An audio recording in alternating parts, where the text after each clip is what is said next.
اینجا یه دنیای مخفی هستش که تصادفی کشف شده. تصور کن تو دل یه کوه ایستادی و ناگهان جلو رود یه راه مخفی به دنیایی پر از شگفتی باز بشه.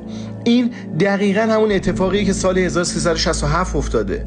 یه انفجار ساده باعث شده که یکی از زیباترین غارهای ایران یعنی غار چالنخچیر کشف بشه. اینجا یه غار آهکی بی‌نظیره که میلیون‌ها سال طول کشیده تا شکل بگیره. وقتی وارد این غار میشی با دنیایی روبرو میشی که انگار از یه سیاره دیگه اومده. سقف و دیوارهاش پر از قندیل‌های کریستالی، سوزنی و پرده‌ایه که با نور جلوه خیره کننده‌ای به خودش میگیره. بعضی از این قندیل‌ها به قدری خاص و کمیابن که تو کمتر غاری تو دنیا پیدا میشن. هر قدمی که تو این غار برمی‌داری حس می‌کنی داری رازهای میلیون‌ها سال پیش زمین رو کشف می‌کنی. این غار یه معجزه طبیعته که خیلی‌ها حتی وجودش خبر ندارن. اگه میخوای بیشتر این ماجراجویی‌ها رو ببینی پس بی‌تورو پیج رو فالو کن